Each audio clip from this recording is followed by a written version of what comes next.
नमस्कार।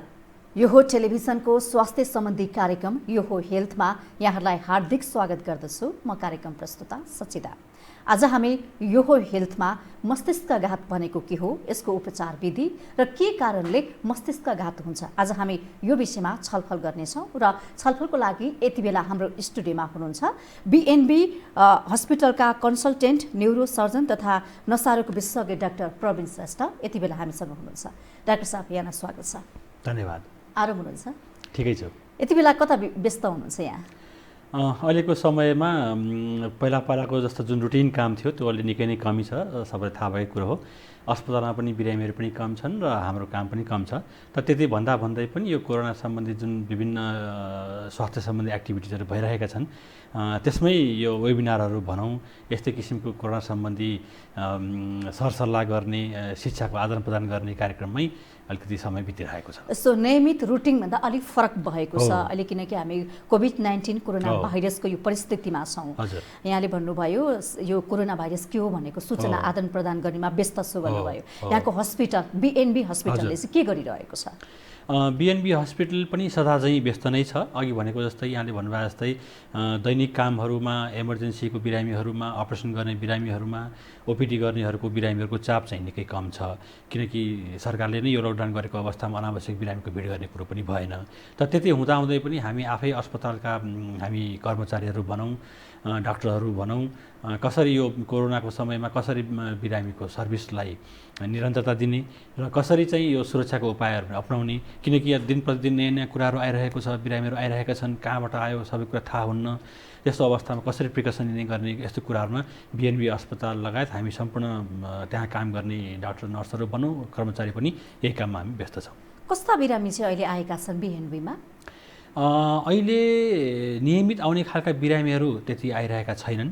हामीले पनि उहाँहरूलाई चाहिँ नआउनुहोस् भन्ने नै खबर दिइरहेका छौँ फोन मार्फत। र अहिले आइरहेको बिरामीहरूमा जो अलिकति इमर्जेन्सी छन्, अब मेरो आफ्नै विषयको कुरा गर्नुहुन्छ भने ब्रेन सम्बन्धी जुन प्यारालाइसिस भन्छ, स्ट्रोक भन्छ या मस्तिष्कघात भन्छ, यस्ता बिरामीहरू आइरहेका छन्। ब्रेन हेमोरेजका बिरामीहरू आइरहेका छन्। टाउकोमा चोटपट लाग्ने निकै नै कमी आएको छ यस्तो केसहरूमा यो कोरोनाको समयमा। तर पनि यदाकदा टाउकोमा चोट लागेका बिरामी आइरहेका छन्। यसरी नसा सम्बन्धी भनौँ या स्नायु सम्बन्धी इमर्जेन्सीहरू बिरामीहरू आइरहेका छन्। ती बाहेक चाहिँ अन्य विषयका रुगाखोकी लागेका, कोरोनासँग मिल्दाजुल्दा लक्षण भएका बिरामीहरू पनि थुप्रै आइरहेका छन्। जस्तो कतिपय भनौँ न केही समय अगाडि अस्पतालहरूले, डाक्टरहरूले कुनै बिरामीलाई भर्ना नलिने त्यो समस्याहरू पनि देखिएको थियो। यसमा चाहिँ तपाईँहरूले कस्तो गर्नुभएको छ, वातावरण कसरी मिलाउनु भएको छ? हो, जस्तै नेपालको परिप्रेक्ष्यमा भन्ने हो भने यो कोरोनाको लकडाउन अचानक सुरु भयो होइन। संसारमा चाइनामा कोरोनाको समस्या आइरहेको छ भन्ने कुरा हामीले सुने तापनि त्यति बेला अमेरिका, युरोपमा त्यति फैलिसकेको थिएन, नेपाल, इन्डियामा फैलिसकेको थिएन। तर जब सुरु हुन थाल्यो, अब सरकारले त्यति बेला राम्रै निर्णय गर्यो भन्नु पर्यो, तुरुन्त लकडाउन गर्यो। त्यस्तो परिस्थितिमा हामी आफै डाक्टर भए तापनि, अस्पताल भए तापनि के गर्ने भन्ने कुरो हामीलाई पनि एक किसिमको रणभुल्ल जस्तो अवस्थामा थियो। किनकि हामी अस्पताल डाक्टर मात्र भन्दा पनि भएन, उपचार गर्ने तरिका हामीले फरक तरिका अपनाउनु पर्ने अवस्था थियो। प्रिकसन लिएर सुरक्षाका प्रविधिहरू, सुरक्षाका उपायहरू अपनाउनु पर्ने अवस्था थियो। त्यसले गर्दाखेरि सुरुको 1-2 हप्ता हामी आफै चाहिँ अलिकति अलमल्ल नि पऱ्यौँ। त्यस्तो अवस्थामा कोरोनासँग सम्बन्धित बिरामीहरू या असम्बन्धित भए पनि इमर्जेन्सी अपरेसन गर्नुपर्ने बिरामी आउँदाखेरि कसरी गर्ने भन्ने कुरामा हामी आफै पनि तयारी थिएनौँ। पिपिई जस्ता कुराहरू, सेनिटाइजर कुराहरू, त्यति बेला मास्कको सर्टेज भइदियो होइन, अपरेसन गर्दा लगाउनु पर्ने साधनहरूको अभाव भइदियो। त्यसले सुरुको अवस्थामा त्यस्तो अलिकति हामीलाई पनि यो कन्फ्युजनको अवस्था थियो। हामी पनि त्यो अवस्थाबाट गुज्र्यौँ। तर त्यति हुँदाहुँदै पनि पछिल्लो समयमा आएर अब यसरी मात्र हुँदैन, हामीले नगरे कसले गर्ने हो। अहिलेको समस्या भनेको यो ग्लोबल हेल्थको समस्या परेको खण्डमा र डाक्टरले आफैले समाजका गतिविधिलाई हामीले लिड गर्नुपर्ने अवस्थामा हामी आफै लुकेर बस्ने कुरो त भएन। नेपालको परिस्थिति सुहाउँदो जुन उपाय गर्न सकिन्छ त्यो उपाय गरेर अगाडि बढौँ भनेर हामी आफै त्यसपछि बिस्तारै लाग्यौँ। अस्पतालमा नियमित जान थाल्यौँ, नियमित कार्यहरू गर्न थाल्यौँ। एट द सेम टाइम हामीले लिनुपर्ने प्रिकसनका कुराहरू, बिरामीलाई पनि एउटा एजुकेसन दिनेदेखि लिएर उनीहरूलाई सम्झाउने बुझाउनेदेखि लिएर र हामी आफै पनि सुरक्षित छ। भोलि हामी नै असल काम गर्न सुरक्षितको कुरा गर्नुभयो नि, पिपी लगायतका सामग्री अभाव भन्ने कुरा पनि आएको थियो। के छ बिएनबीमा छ कि छैन पर्याप्त? अब बिएनबी अस्पतालको कुरा गर्ने हो भने सुरुमा बिएनबी मात्र होइन, नेपालभरि नै कतै पनि यो पिपी थिएन। पिपी भने के हो भन्ने कुरा इभन हामीलाई पनि थाहा थिएन, किनकि त्यो संसारमा यो भन्नु यस्तो किसिमको समस्या धेरै पछि अथवा पहिलोपटक आएको देखेको हुनाले नेपालकै अनुभवमा पनि यस्तो पहिला त्यसरी भोग्नु नपरेको अवस्था भएको हुनाले सुरुमा हामी आफूलाई पनि थाहा भएन। तर पछि अब पिपी आउँला, कोही कतै किन्न पाइएला या सरकारले दिएर भन्ने कुरा आश गरेर मात्र पनि भएन। त्यस्तो अवस्थामा बिएनबी अस्पताल आफैले पनि कसरी यो पिपी एक्ज्याक्टली स्ट्यान्डर्ड पिपी फेरि फरक हुन्छ, पिपी पनि फेरि धेरै प्रकारका हुन्छन्, कुन अवस्थामा कुन प्रकारको पिपी लगाउने भन्ने कुरा पनि हुन्छ। त्यसरी चाहिँ त्यो स्ट्यान्डर्ड पिपी नपाए तापनि हामी आफैले त्यसै अस्पताल आफैले नै आफ्नो तरिकाले पिपीहरू बनायौँ। त्यस्तो बेला लगाउने पोसाक लगाएर बनायौँ, अपरेसन गरेर लगाउनु पर्ने पिपी खालको तयार पायौँ। त्यसले जोखिम कम गर्छ त? अब यस्तो छ अहिलेको अवस्थामा हामीले 100मा 100 सुरक्षा खोज्ने हो भने यो पाइँदैन। हेर्नुहोस्, किनकि संसारमै अमेरिकामा युरोपमा अभाव भएको कुरो नेपालमा हामीले कसरी आशा गर्न सक्छौँ र? त्यसो भन्दैमा हामी फेरि घरमा थुनेर बस्नु पनि भएन। त्यसले गर्दा something is better than nothing भने जस्तै हामीले तयार पार्न सक्ने कुराहरू, गाउन अस्पतालले सिलाउने कुराहरू, यो पिपी जस्तो कुराहरू आफैले अस्पतालले तयार पार्यो, नयाँ नयाँ गाउनहरू बनायो होइन। अब कहाँबाट सकिन्छ ग्लोभ्सहरू, मास्कहरू, अपरेसन गर्दा लगाउने अस्पतालमा काम लगाउने क्यापहरू अस्पतालको त्यो पनि व्यवस्था गर्यो। र अहिलेको अवस्थामा हामी 100मा 100 सुरक्षित छौँ र बिरामीलाई पनि सुरक्षित पार्न सक्छौँ भन्ने अवस्था त छैन। त्यति हुँदाहुँदै पनि जे सम्भव छ, सम्भव भएको सुरक्षाका सम्पूर्ण उपायहरू गरेर हामीले काम गरिरहेका छौँ। र अहिले हामीले अपनाएको कुराहरू जहाँसम्म लाग्छ अन्य अस्पतालले पनि सायद त्यसरी नै गरेका होलान् र बिएनबी अस्पतालले पनि त्यसरी गरेको हुनाले अहिले हाम्रो अस्पतालमा हामीले सक्ने जुन उपाय गरेका छौँ त्यसबाट हामी चाहिँ कम्तीमा पनि सुरक्षित छौँ भन्ने कुरा हामी अलिकति निश्चित नै छौँ। र हामी तपाईँकै यो कार्यक्रम मार्फत हामी हाम्रो अस्पतालमा बिएनबी अस्पताल आउने बिरामीहरूलाई यही चाहिँ एउटा सूचना पनि दिन चाहन्छौँ कि हामीले सम्भव भएसम्मको सुरक्षाको उपायहरू अपनाएका छौँ। यहाँहरू अस्पताल आउनु परेको अवस्थामा पनि कुनै सङ्कोच नमानिकन र हामी सुरक्षित छौँ भन्ने हिसाबमा पाल्नुभयो हुन्छ। र अस्पतालले बिएनबी अस्पतालले पनि आफ्नो क्षमताले भ्याएसम्मको यो सबै उपाय गरेर सकेसम्मको स्वास्थ्य सेवा दिइरहेको छ र आउने दिनमा पनि दिइरहनेछ भन्नेमा हामीलाई ढुक्क छ। हामी यहाँ न्युरोसर्जन डाक्टर हुनुहुन्छ, अब हामी मस्तिष्कघातको कुरा गर्छौँ, के हो यो खास? मस्तिष्कघात भनेको निकै यो समाजमा हिजो आज धेरै चलेको एउटा समस्या हो, देखा परेको समस्या हो। र यस सन्दर्भमा यहाँले सही विषय र सही प्रश्न उठाउनु भयो जस्तो लाग्छ मलाई। मस्तिष्कघातलाई विभिन्न नामबाट बुझ्न सकिन्छ। अङ्ग्रेजी भाषामा स्ट्रोक भनिन्छ, नेपालीमा धेरै मान्छेले आजकल यो शब्द बुझ्छन्। स्ट्रोक भन्न बित्तिकै मस्तिष्कघात नेपाली भाषामा मस्तिष्कघात भन्ने बुझिन्छ। यसलाई चाहिँ पक्षघात भनेर पनि हामी बुझ्छौँ र अर्को भाषामा प्यारालाइसिस भनेर पनि बुझ्न गरिन्छ। सिम्पल भाषामा यसलाई बयान गर्ने हो भने कुनै कारणले गर्दा मान्छेको मानव अङ्गको जुन मस्तिष्क छ, जुन दिमाग भन्छौँ हामी, ब्रेन भन्छौँ, टाउकोभित्र रहेको मस्तिष्कमा कुनै कारणले असर पर्यो, चाहे त्यो यसको कारण विभिन्न हुन्छ, फेरि सायद यहाँले सोध्नुहुन्छ र म फेरि बताउँछु। यो विभिन्न कारणले गर्दाखेरि अचानक प्यारालाइसिस हुने, हात खुट्टा नचल्ने, बोली नआउने, त्यसपछि लाएर जुन होसको जुन चेतना हाम्रो शरीरमा हुनुपर्ने हो त्यो चेतनामा कमी आई बेहोसीपनको अवस्थामा पुग्ने, यस्तो अवस्थालाई हामी मस्तिष्कघात अथवा पक्षघात अथवा स्ट्रोक भनेर भन्छौँ। कस्तो व्यक्तिलाई हुन्छ? यहाँले लक्षण त भनिहाल्नु भयो, कस्तो व्यक्तिलाई चाहिँ हुन्छ यो? अब यो मस्तिष्कघात हुने मुख्य कुरामा दुईवटा कुराहरू छन्। त्यसअनुसार नै बिरामीको प्रकार पनि फरक फरक हुन्छ। दुई प्रकारको हुन्छ मस्तिष्कघात? हजुर, मेनली ब्रोडली हामी मस्तिष्कघात अथवा स्ट्रोक अथवा पक्षघातलाई दुई भागमा बाँड्न सक्छौँ। एउटा भनेको टाउकोभित्र रगत जमेर अथवा रक्तस्राव भएर, यो भनेको टाउकोभित्र रक्त नली हुन्छन्, मसिना नलीहरू हुन्छन्, ती नली फुटेपछि रगत जम्छ। जसरी पाइपमा पाल परेपछि पाइप फुटेर बाहिर पानी निस्किन्छ भने जस्तै ब्रेनभित्र रक्त नली फुटेर रगत जमेर रक्तस्राव भएर हुने एक किसिमको मस्तिष्कघात हो, स्ट्रोक हो। त्यसलाई हामी हेमोरेजिक स्ट्रोक भनेर मेडिकल भाषामा भन्छौँ भने। अर्को भनेको त्यसको विपरीत मस्तिष्कभित्रको जुन रक्त नली हुन्छ त्यो नली ब्लक भइदिन्छ, बन्द भइदिन्छ। ती मसिना नलीबाट शरीरमा मस्तिष्कमा 24 घण्टा हरेक पल हरेक क्षण जुन रक्त सञ्चार हुनुपर्ने हो त्यो ब्लक भइसकेपछि रक्त सञ्चार हुँदैन। ब्रेनमा हुन त मान्छेको मानव अङ्गमा अङ्ग पछि फरक फरक हुन्छ, ब्रेनमा चाहिँ कम्तीमा पनि 2 या 3 मिनट मात्रै पनि रक्त सञ्चार भएन भने बिस्तारै मस्तिष्कभित्रको जुन मस्तिष्कको टिस्यु हुन्छ, तन्तु हुन्छ, त्यो मर्दै मर्दै जान्छ। जसरी उदाहरणको लागि जसरी खेतमा पानी पुगेर खेत मर्छ, माटो मर्छ, उब्जनी हुँदैन भन्छौँ, त्यसरी नै मस्तिष्कभित्र पनि सानो रक्तनली ब्लक भएको खण्डमा 2-3 मिनटभित्रैबाट मर्न थाल्छ, ब्रेनको कोषहरू मर्न थाल्छ र त्यो समय केही चाहिँ समय लम्बिँदै गएर 2-4 घण्टासम्म पनि त्यसको चाहिँ फेरि हामी उपचार गर्न सकेनौँ भने त्यो सधैँको लागि मर्छ। त्यसरी पनि यो प्यारालाइसिसहरू हुने समस्या हुन्छ, मस्तिष्कघात हुन्छ। त्यही भएर एकतिर ब्रेन हेमोरेज भएर रक्तस्राव भएर हुने मस्तिष्कघात हुन्छ भने अर्कोतिर ब्रेनभित्र रक्त सञ्चार नभएर रक्तस्रावको उल्टो भयो, रक्त सञ्चार नभएर पनि मस्तिष्कघात हुन्छ। जस्तो 2 प्रकारको भन्नुभयो, बढी मात्रामा चाहिँ कुन देखिएको छ अहिले नेपालको कुरा गर्नु? संसारको ट्रेन्ड र नेपालमा पनि हेर्ने हो भने यो दोस्रो जुन मैले पनि त्यो भनेको रक्तनली ब्लक भएर मस्तिष्कभित्र रक्त सञ्चार नभएर हुने खालको, जसलाई हामी इस्केमिक स्ट्रोक भन्छौँ नेपाली मेडिकल भाषामा, नेपालीमा हामी मस्तिष्कघात नै भन्छौँ। यस्तो किसिमको रक्त सञ्चार बन्द भएर हुने मस्तिष्कघात बढी देखिन्छ। झन्डै 100 जना बिरामी हेर्ने हो भने 80-85% मान्छेमा यसरी रक्त सञ्चार बन्द भएर हुने इस्केमिक स्ट्रोक मस्तिष्कघात बढी देखिन्छ भने बाँकी रहेको 15-20% चाहिँ रक्तस्राव भएर हेमोरेजिक स्ट्रोक हुने चाहिँ 15-20%मा देखिन्छ। 100 जना बिरामीमा पनि भनौँ न 80-85 मानिसमा चाहिँ यो देखिन्छ भन्नुभयो, यो त धेरै मात्रामा भयो। अब यसलाई यो न्यूनीकरण गर्नको लागि, कम गर्नको लागि के गर्नु पर्ला? कारण चाहिँ म पछि सोध्छु। हजुर, कम गर्नको लागि के गर्नु पर्ला? सबभन्दा पहिला त यो स्ट्रोक भन्ने चिज अहिले संसारमा देखिएको महामारी रोग त नभनौँ, अत्यधिक मात्रामा देखिएको मध्ये पहिलो 3 नम्बरमा यो स्ट्रोक पनि पर्छ। जस्तै अरूमा चाहिँ हृदयरोग सम्बन्धी समस्याहरू पनि पहिलो 3 नम्बर पर्छ। त्यसपछि लाएर यो डायबिटिज, ब्लड प्रेसर, सुगरको समस्याहरू पनि यो भित्र पर्छ। त्यस अर्थमा यो मस्तिष्कघात भन्ने समस्या पनि एक किसिमको भयावह रूपमा अगाडि आइरहेको छ।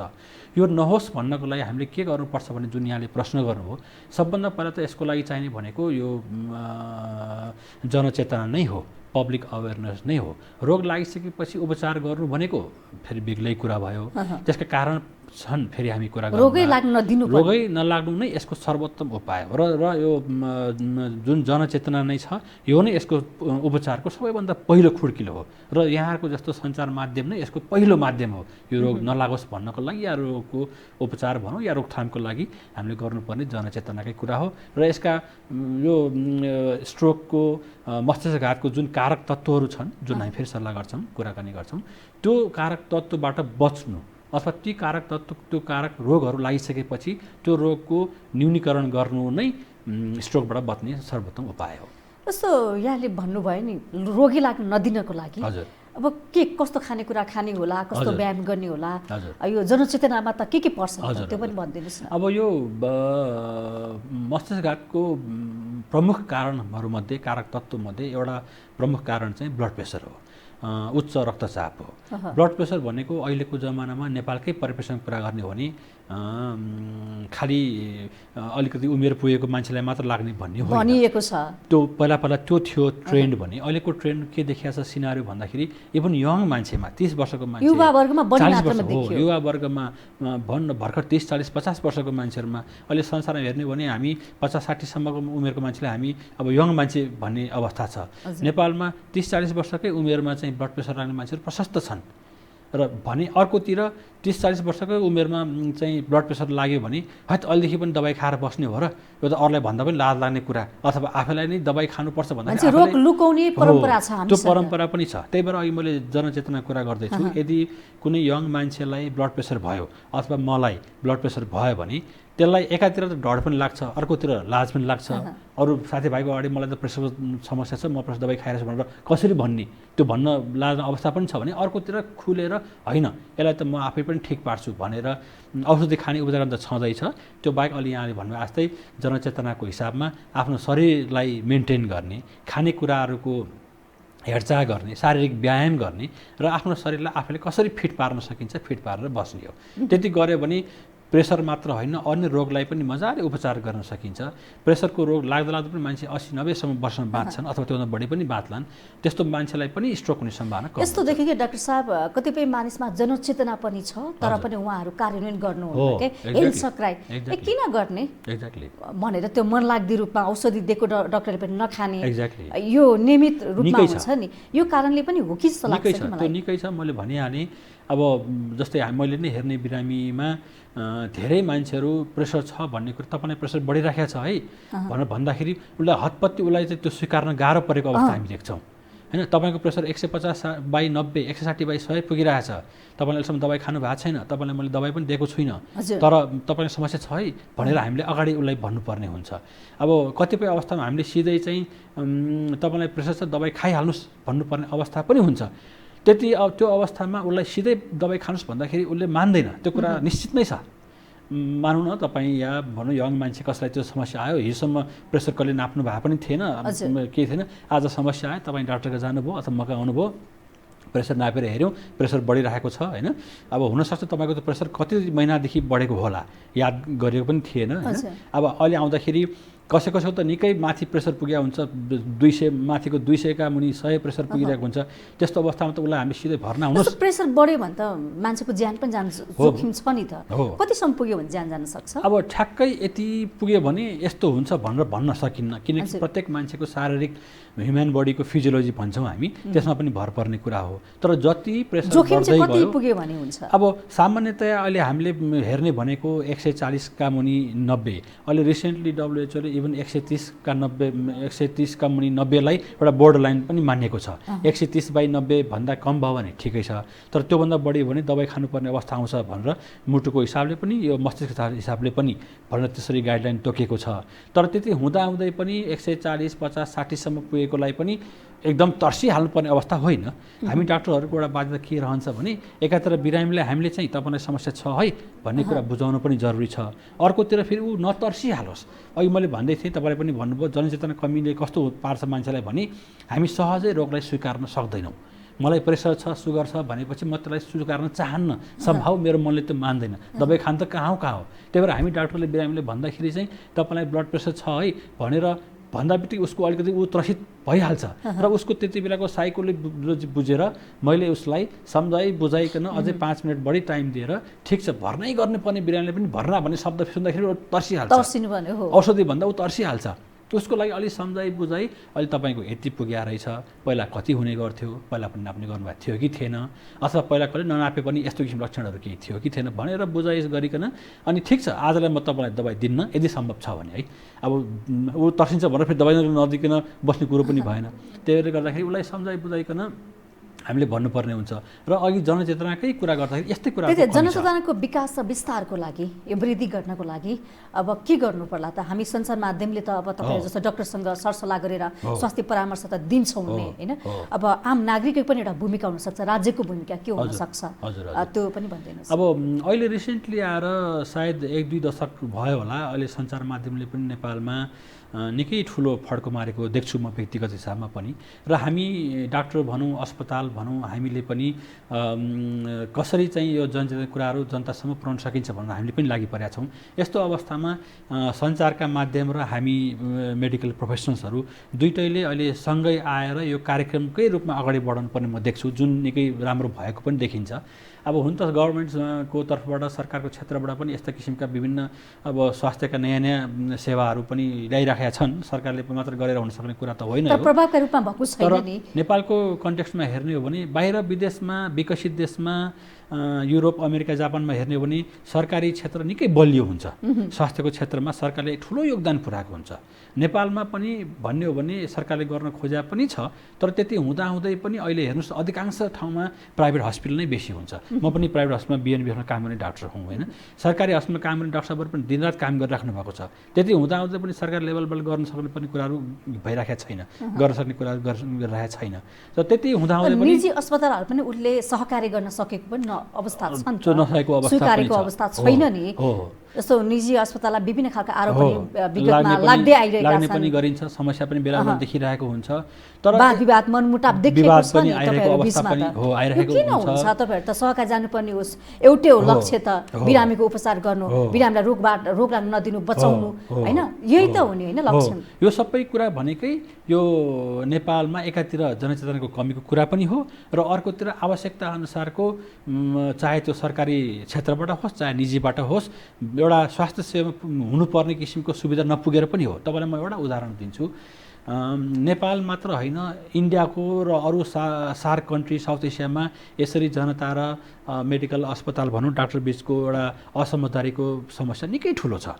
त्यसको मुख्य प्रमुख कारण के भन्दाखेरि अस्पतालमा या उपचार गर्ने क्रममा लाग्ने खर्च एउटा प्रमुख कारण हो। एकातिर नेपालको उपचार खर्च निकै नै कम छ। यसको बारेमा फेरि सायद कुनै बेला सरसल्लाह हामी गर्न सक्छौँ होला। तर सरस्वती हामीले धेरै टाढा नगइकन इन्डियाको दिल्ली भन्नु र नेपालको काठमाडौँ भन्नु लगभग उस्तै कुरा हो। हामीले उपचार खर्च हेऱ्यौँ भने निकै नेपालमा कम छ। एउटा सामान्य ओपिडीमा जानलाई इन्डियाको दिल्लीमा जाँदाखेरि कम्तीमा पनि तपाईँको म सरको डाक्टरको उपचार दिनको लागि ओपिडीमा एकचोटिको कम्तीमा पनि 1500 रुपियाँ आइसी पर्छ। नेपालमा 500 रुपियाँ छ। 1500 आइसी भनेको नेपाली कति पर्यो? झन्डै 2500 कति पुग्छ होला भने नेपालमा जम्मा 500 छ। तर नेपालको परिस्थितिमा एउटा मान्छेलाई गएर 500 रुपियाँ तिर्न पनि त गाह्रो छ नि। गाह्रो छ एकदम। हो, यो सबै समस्या आउनु कारण चाहिँ यो हेल्थ इन्सुरेन्स, मेडिकल इन्सुरेन्स नभएर हो। यो मेडिकल इन्सुरेन्स भएपछि झट्टै हेर्दा सुरुमा मैले उपचार गरे पनि नगरे पनि हरेक महिना मैले पैसा तिर्नु पर्दाखेरि त मलाई त्यो ठुलो लाग्छ। मैले उपचार ल्याएको छु किन म इन्सुरेन्स पैसा तिर्ने भने जस्तो लाग्छ। तर ओभरअल मेडिकल इन्सुरेन्सको सिस्टम भइसकेपछि न यो विवादको समस्या आउँछ, न यो खर्चको समस्या आउँछ र ओभरअल उपचार गर्न हामी डाक्टरलाई पनि निकै सजिलो पर्छ। अहिलेको अवस्थामा एउटा बिरामी आएपछि म चाहन्छु त्यो बिरामीको उपचार म संसारको बेस्ट उपायले गरौँ, किनकि मैले त विदेशबाट सिकेर आएको छु, हेरेर आएको छु, त्यो म गर्न चाहन्छु नि मेरो बिरामीको लागि। तर अर्कोतिर मैले बिरामीको उपचार गर्नुभन्दा अगाडि मैले 10 पटक उसको सामाजिक र आर्थिक अवस्था के छ भनेर मैले सोच्नुपर्ने हुन्छ। भनेपछि मैले डाक्टरसँग रोकेँ, कतिपय डाक्टरहरूले जुन सामाजिक आर्थिक कुराले पनि उपचार नगरेको बिरामीसँग पैसा, यो बिरामी हो भने डाक्टर सरले भनिदिइहाल्ने होइन, तर पनि बिरामीसँग पैसा नहुँदाखेरि उपचार नभएको कुरा पनि आउँछ। यो अवस्थामा तपाईँहरूले पनि यसो ख्यालपत्ता गर्नु पर्यो नि सहयोगको हिसाबले। निश्चय पनि। अब हेर्नुहोस्, अब जस्तै अब नेपालमा अधिकांश डाक्टरको उस्तै नै अवस्था देख्छु म, तीमध्ये म पनि एक हुँ होइन। मैले पढ्दाखेरि आजभन्दा 20-22 वर्ष अगाडि डाक्टर बन्दाखेरि त्यति बेला नेपालमा MBBS पढ्दाखेरि हामीले खल्तीबाट 1 सुका पनि तिर्नु पर्दैन थियो। एउटा सर्टेन लेभल आएपछि हामीले फी पनि तिर्नु पर्दैन थियो। उल्टो यहाँको इन्स्टिट्युट अफ मेडिसिन महाराजगञ्ज जुन मेडिकल कलेज छ त्यहाँबाट मैले पढ्दाखेरि उल्टो चाहिँ हामीले चाहिँ TUबाट उल्टो पैसा पनि पाउँथ्यौँ भने अहिलेको मेडिकल एजुकेसनको सिनारी नै फरक छ। तिरेर कति बग्गो भएको छ नि। अहिले त यहाँ करोडौँ रुपियाँ तिरेपछि बल्ल मेरो MD सकिन्छ। करोडौँ रुपियाँ तिरेपछि खैर जेसुकै होस्, मैले भन्न खोजेको कुरा त्यसले पनि धेरै ठुलो असर पारेको छ। त्यसले गर्दाखेरि पनि करोडौँ खर्च गर्ने डाक्टरहरूको मनस्थिति एक किसिमको हुन्छ, त्यो उहाँहरूको बाध्यता हो भने हामी यस्तो खर्च गर्नु नपरेको अवस्थामा हाम्रो पनि सेवा भन्दा पनि कमाऊ भन्नेतिर लाग्यो यो मेडिकल क्षेत्र हो। त्यस्तो अवस्था पनि देखेको छ, जसले गर्दा ओभरअल फेरि पनि मार चाहिँ बिरामी वर्गमै पर्न आएको छ। त्यसले गर्दाखेरि अघि हामी भन्दै थियौँ एकातिर हेल्थ इन्सुरेन्सको व्यवस्था सरकारले राम्ररी हुन त अलि भर्खर सुरु पनि भएको छ क्या होइन, सरकारले त्यो व्यवस्था गरिदिने हो भने र हामीले पनि आवश्यकता अनुसारको ढुक्क भएर निश्चिन्त रूपमा उपचार गर्न पाउने हो भने यो देशको ओभरअल हेल्थ सिनारियो फरक नै पर्थ्यो। कहाँबाट कहाँ अब हामी मस्तिष्कघातकै कुरा गरौँ होइन, नेपालको सन्दर्भमा मस्तिष्कघात भइहाल्यो भने कुनै पनि व्यक्ति अस्पताल पुगेर उपचार गरिसकेपछि निको हुने सम्भावना कतिको रहन्छ? हो, अब यो अघि जुन हामीले एकातिर जनचेतना कुरा गऱ्यौँ, अर्कोतिर हाम्रो ओभरअल हेल्थ सर्भिसको पनि कुरा गऱ्यौँ, यो दुईटै कुरा आएर यो मस्तिष्कघातमा निकै नजिकबाट जोडेको छ, एकदम नजिकबाट। हेर्नुहोस् यो दुईटै कुरा किन भन्दाखेरि अब यहाँले सोध्नुभयो निको हुन सक्ने सम्भावना कति छ। मस्तिष्कघात लागेपछि यो अलिक खर्चिलो रोग हो, किनभने यसमा समय लाग्छ। कतिपय अवस्थामा अपरेसन गर्नुपर्ने अवस्था आउँछ, त्यो पनि जटिलै हुन्छ। त्यसमाथि ICU कति दिन बस्ने, अस्पताल कति दिन बस्ने, त्यसपछि गएर रिहेबिलिटेसनमा कति दिन बस्ने, यो त महिनौँ लाग्न सक्ने कुरा हो। त्यसले गर्दा डाक्टर छ कि छैन नलेज, त्यो अनुसारको चाहिँ नेपालमा योग्य डाक्टर पनि हुनु पर्यो। डाक्टर मात्र नभएर त्यसपछिको ICU, त्यसपछिको रिहेबिलिटेसन कुराहरू, यो सामग्री सबै कुराहरू चाहिँ नेपालमा कतिपय अस्पताल यो अभाइलेबल छ। BNB असल कुरा गर्ने, BNB अस्पतालमा स्ट्रोक गराएको मान्छेको सुरुदेखि अन्तिमसम्म गर्नुपर्ने आवश्यक सामग्रीदेखि लिएर सबै कुरा त्यहाँ छ। अहिले कतिजना बिरामी हुनुहुन्छ बिएनबीमा यो मस्तिष्कघातको यो समयमा? अहिलेको समयमा अहिले त निकै कम छ, तर पनि हामीले अपरेसन गरेको बिरामी हेर्ने हो भने 4-5 जना त अपरेसन गरेकै बिरामीहरू हुन्छ। यो भर्खर रिसेन्टली हामीले गरेको होइन। कतिपय बिरामीहरू चाहिँ भर्ना भएर ठिक भएर घर जाने अवस्थामा हुनुहुन्छ। कतिपय अवस्था बिरामीहरू आइसियुमै चाहिँ भेन्टिलेटरमै बस्नु परेको बिरामीहरू पनि हुनुहुन्छ। त्यसले गर्दाखेरि यो स्ट्रोकको यो कोरोनाको समयमा पनि स्ट्रोकका बिरामीहरू आइराखेका छन्, ब्रेन हेमरेजका बिरामीहरू आइराखेका छन्, हामीले अपरेसन गर्नु परेको बिरामीहरू आइराखेका छन्। समस्या त छँदैछ। अब हामी समाधानकै कुरा गरौँ होइन, कसरी समाधान? अब अस्पताल पुगेर समाधान गर्न सकिन्छ अथवा घरमै बसेर समाधान गर्न सकिन्छ अथवा व्यक्ति स्वयंले के गर्न सक्छ? सबभन्दा पहिला अघि भनेको जस्तै यो स्ट्रोकको समस्या, मस्तिष्कघातको समस्या भनेको संसारमा यो महँगो रोग हो। उदाहरणको लागि म तपाईको मुटुको रोगसँग एउटा कम्पेयर गर्न चाहन्छु। हार्ट एट्याक भयो, हृदयघात भयो भने अर्कोतिर मस्तिष्कघात भयो। यो दुईटा घातमा फरक के छ भने मस्तिष्कघात भयो हृदयघात हार्ट एट्याकको समस्या भएमा कि त बिरामी तुरुन्त मरिहाल्न सक्छ।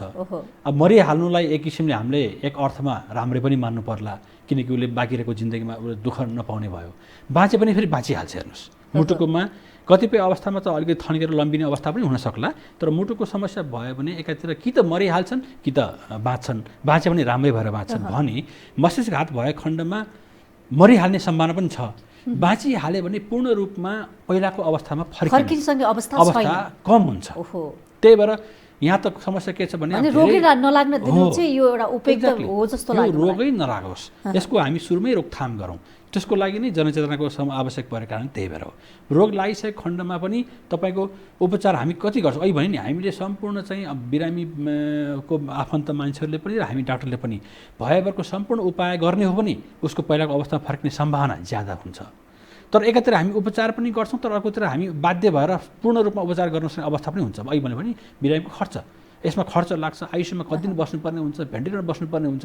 जसले खर्च गर्न सक्छ महिनौँ दिन भेन्टिलेटरमा बसेर उपचार गरेर राम्रो भएर घर फर्किने मान्छे पनि छ। कतिपय बिरामी उपचार गर्ने मान्दैनन्, कतिपय कुरा मान्छेहरू उपचार गर्ने मान्दैनन्। रोगै पालेर बसेको अवस्था पनि छ। नेपालको सन्दर्भमा कुरा गर्नुपर्ने हो, त्यस्तो अवस्था पनि छ। स्वास्थ्यको जनचेतना कम छ भने अर्कोतिर चाहिँ बिरामी वर्गले चाहँदै मेरो आफ्नै परिवारको मान्छे बिरामी छ ल उसलाई उपचार गर्नुपर्छ भन्ने हुँदाहुँदै सबै थाहा हुँदाहुँदै पनि खर्च कुराले गर्दाखेरि बाध्य भएर उसले माया मार्नुपर्ने अवस्था, बिरामीको माया मार्नुपर्ने अवस्था छ। तपाईँ हाम्रै कुरा गरौँ न, हाम्रै घर परिवारलाई केही भयो भने हामी चाहिँ कि त नसक्ने मान्छे सुरुमै हातखुट्टा छोड्छन् र अब उपचार नगरौँ भन्ने बाध्यमा अवस्थामा पुग्छन् भने सक्ने मान्छेले 2 दिन गर्छ, 2 हप्ता गर्छ, कसैको 2 महिना लम्बिन्छ, महिनौ दिन लम्बिन्छ।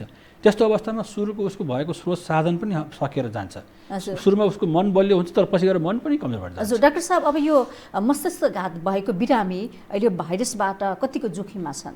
कोरोना भाइरस अहिले छन्। अहिले तपाईँको अब यो कति भएर भर्खर 3-4 महिना त भयो कोरोना आएको होइन। 4 महिना भयो। यो 4 महिनामा संसारमा विभिन्न अध्ययन भइराखेका छन्।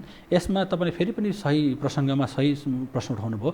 अहिले आएको रिसेन्टली चाइनामा भएको यो स्टडीहरूमा, युरोपमा भएको स्टडीहरूमा मस्तिष्कघात बढेको देखिया छ। कसरी बढेको देखिया छ भने अहिले मैले भने सामान्यतया मस्तिष्कघात भनेको अलिकति उमेर पुगेपछिको मान्छेमा हुन्छ प्राय चाहिँ भने अहिले नयाँ मान्छेमा देखिरहेछ। भर्खरको यङ 20 वर्षको 30 वर्षको मान्छेहरूमा मस्तिष्कघात देखिरहेछ र त्यो हेर्दाखेरि स्टडी गर्दा डाइरेक्ट कोरोनासँग सम्बन्धित देखिरहेछ। भनेपछि बढी जोखिममा देखिएको छ। अब यो बस्नको लागि के गर्नु पर्ला त? सुरक्षित हुनको लागि, सभ्यता अपनाउनको लागि? हजुर, फेरि पनि भन्ने हो भने नम्बर 1 त अघि भनेको जस्तै तपाईँलाई यो सुगर छ, प्रेसर छ, धुम्रपान गर्नुहुन्छ, मद्यपान गर्नुहुन्छ भने यी सबै कुरा रिस्क फ्याक्टर हुन्। यस्तो कुरा बच्नु पर्यो। प्रेसर छ भने समयमै दबाई खानुहोस्। प्रेसर भनेको ननिभ्ने आगो हो, यसलाई बल्न दिनै हुन्न, दबाई खानु पर्यो। र अहिलेको कोरोनाको अवस्थामा चाहिँ झन् यी कुराहरूको प्रिकसन पनि लिएर कोरोनाबाट कसरी बच्ने उपाय पनि गर्नु पर्यो। यो दुईटै उपाय गऱ्यो भने बच्न सकिन्छ। हस्, हाम्रो निमन्त्रणा स्वीकार गरेर आइदिनु भयो, धेरै धेरै धन्यवाद। धन्यवाद तपाईँलाई पनि। मैले पनि यो हेल्थबाट बिदा लिने बेला भइसकेको छ। यो हो टेलिभिजन, हेर्दै गर्नुहोला। नमस्कार।